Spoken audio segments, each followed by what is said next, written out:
Você aí. Já parou para pensar que a morte de Jesus não foi apenas mais uma execução romana? Pois é. Enquanto milhares assistiam àquela cena no Calvário, algo muito maior estava acontecendo nos bastidores da história. Coisas que a maioria não viu, não entendeu, mas que mudaram tudo. Imagina só, o céu escurece no meio do dia, o chão treme, um véu gigante se rasga sozinho, e isso é só o começo. Aqui está a verdade que poucos te contam: não foi um acidente. Não foi um fracasso. Foi um plano. E nos próximos minutos, você vai descobrir 9 sinais sobrenaturais que aconteceram exatamente quando Jesus entregou seu último suspiro. Sinais que provam, de uma vez por todas, que ele era quem dizia ser, o Filho de Deus. Mas atenção, o primeiro sinal é tão contraintuitivo que muita gente ainda confunde com um simples eclipse, e a explicação vai te surpreender. Fica comigo até o final, porque o nono sinal mexe direto com o seu coração. Preparado para essa jornada? Então vamos lá. Trevas sobrenaturais. Pense no cenário: meio-dia em ponto, sol a pino, e de repente o céu simplesmente apaga. Não foi um eclipse comum, já que na Páscoa a lua está cheia, tornando o fenômeno astronomicamente impossível. 3 evangelhos registram essa escuridão cobrindo a terra por exatas 3 horas, um detalhe que historiadores ainda analisam. Muito antes disso, o profeta Amós já havia previsto esse escurecimento 700 anos antes, como um aviso divino. Essa escuridão não era apenas física, era o próprio cosmos marcando o peso da expiação que acontecia na cruz. Assim como no Egito, quando a 9ª praga trouxe trevas antes da libertação, aqui a criação reagia ao plano de salvação. Jesus Cristo carregava a culpa de todos, e o universo inteiro parava para testemunhar o início da nossa redenção. Mas se o céu já reagiu com tanta força, imagine o estrondo que ecoou dentro das paredes do templo sagrado. A palavra final ou tetelestai, ou está consumado. Enquanto o céu escurecia, Jesus levantou os olhos e soltou uma única palavra em grego que mudaria a história: tetelestai. Naquela época, esse termo era carimbado em recibos de dívidas ou escrito por escravos que finalmente conquistavam a liberdade. Longe de ser um grito de derrota, foi a declaração de que a conta do pecado foi totalmente quitada pelo Salvador. A missão iniciada lá no Éden chegava ao fim, e o plano de salvação entrava em seu estágio mais crucial. Ele não estava pedindo socorro, estava assinando o documento da nossa redenção com a própria vida. Todo o peso da humanidade, que antes nos esmagava, foi transferido para os ombros do verdadeiro bode expiatório. Mas se a dívida foi paga, por que o universo ainda precisava dar outro sinal visível logo em seguida? É aqui que entra o próximo acontecimento, aquele que aconteceu bem dentro do templo e deixou todos os sacerdotes em choque. O véu do templo rasgado. No exato instante em que Jesus entregou o Espírito, um véu colossal se partiu ao meio no coração do templo. Esse tecido tinha quase 18 metros de altura e era tão espesso que nem mesmo um touro conseguiria rasgá-lo com força bruta. Mas o rasgo não veio de baixo para cima, como um homem faria, e sim de cima para baixo, num sinal inconfundível de ação divina. Aquela barreira física que isolava o povo da presença sagrada foi removida para sempre, anunciando uma nova era de conexão direta. Durante séculos, os sacerdotes mantinham rituais pesados apenas para que um deles entrasse ali uma vez ao ano, carregado de temor e sacrifícios. Agora, com a cortina destruída, o plano de salvação deixava claro que a redenção estava aberta a todos, sem necessidade de mediadores humanos. Não era o fim do respeito, mas o começo de um acesso livre, fruto do amor infinito que decidiu redimir a humanidade de uma vez por todas. E se o sistema religioso acabou de perder sua parede mais sagrada, o que será que o chão debaixo dos seus pés começou a sentir logo em seguida? Para continuarmos, comente sobre como você está se sentindo neste vídeo. Queremos muito saber se você está gostando do vídeo e dos ensinamentos ditos aqui. Terremoto e rochas se partindo. No exato instante em que Jesus deu seu último suspiro, a terra começou a tremer com uma força que ninguém esperava. Esse abalo sísmico não foi um fenômeno geológico comum, mas uma resposta direta da criação ao cumprimento da lei no Monte Sinai. Enquanto as rochas se partiram ao redor do Gólgota, algo muito mais profundo estava sendo libertado do que simples pedras. Era como se a própria natureza reconhecesse que o plano de salvação havia atingido seu ponto de virada histórico. Historiadores e geólogos ainda estudam como um tremor tão preciso pode ter acontecido naquela região e naquela hora exata. Mas a verdade espiritual é clara, a criação inteira reagia ao peso da expiação que estava sendo consumada ali. As fendas nas pedras simbolizavam a quebra das cadeias que prendiam a humanidade por séculos, abrindo caminho para a redenção. E se a terra já começou a se romper com tanta intensidade, o que será que aconteceu com os túmulos que ficavam bem ali perto? Sepulcros se abriram. O terremoto foi tão intenso que abriu sepulcros ao redor de Jerusalém, revelando o que estava escondido debaixo da terra.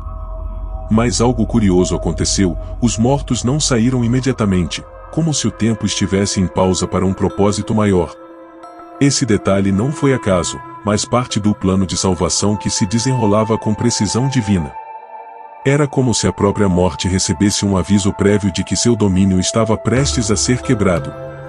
Durante 3 dias, aquelas tumbas permaneceram abertas, um lembrete visível de que algo extraordinário estava por vir.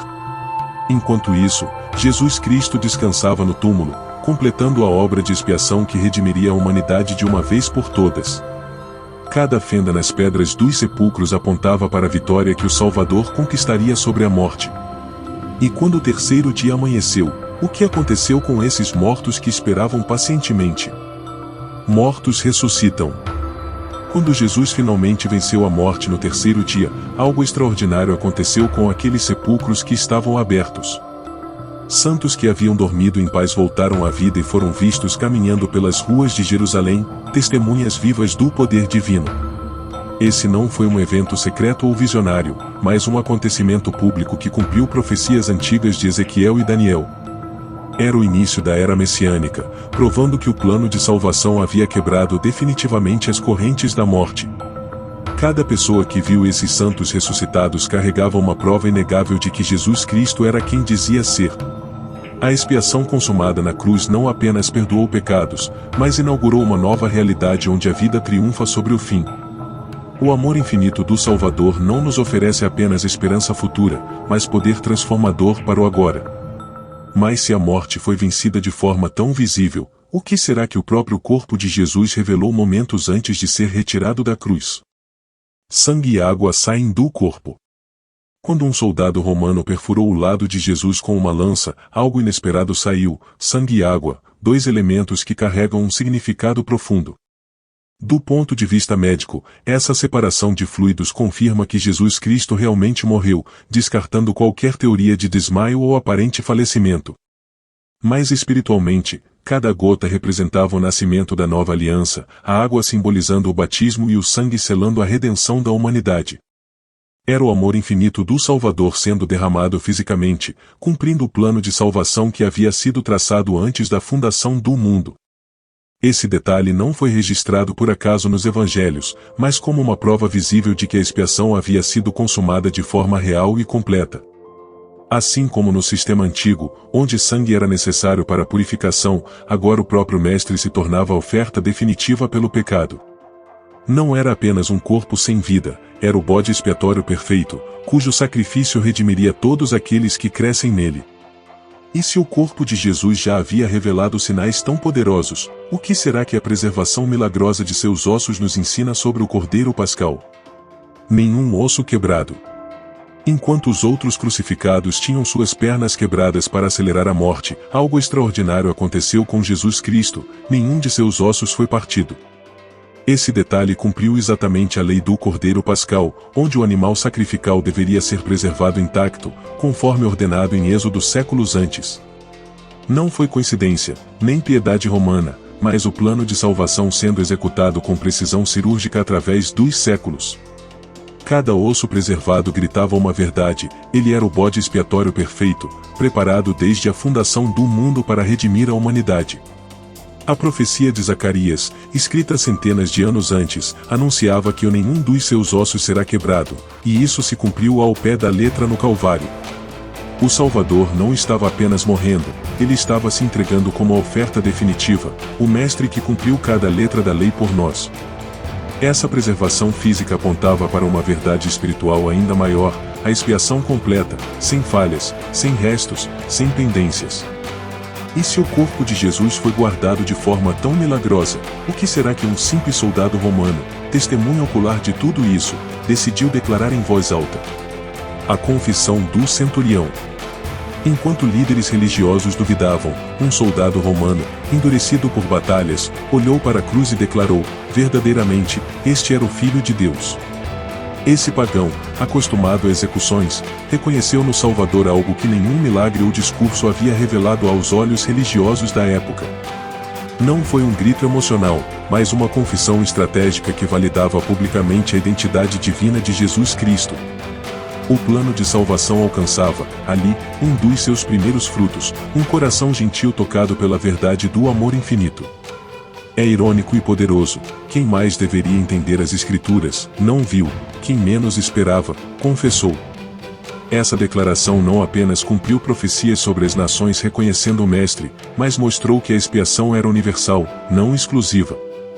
O centurião tornou-se, sem querer, a primeira testemunha gentil da redenção, provando que a fé nasce onde a graça alcança. Mas se um soldado romano foi transformado por aquela cena, o que será que aconteceu com a multidão que assistiu a tudo de perto? A reação da multidão, o último sinal. Enquanto o céu voltava ao normal, algo ainda mais extraordinário acontecia no coração das pessoas que assistiram àquela cena. A multidão que antes gritava o crucifica-o agora batia no peito, tomada por um arrependimento profundo e inexplicável. Não foi manipulação emocional, mas o amor infinito do Salvador tocando consciências que o ódio havia endurecido.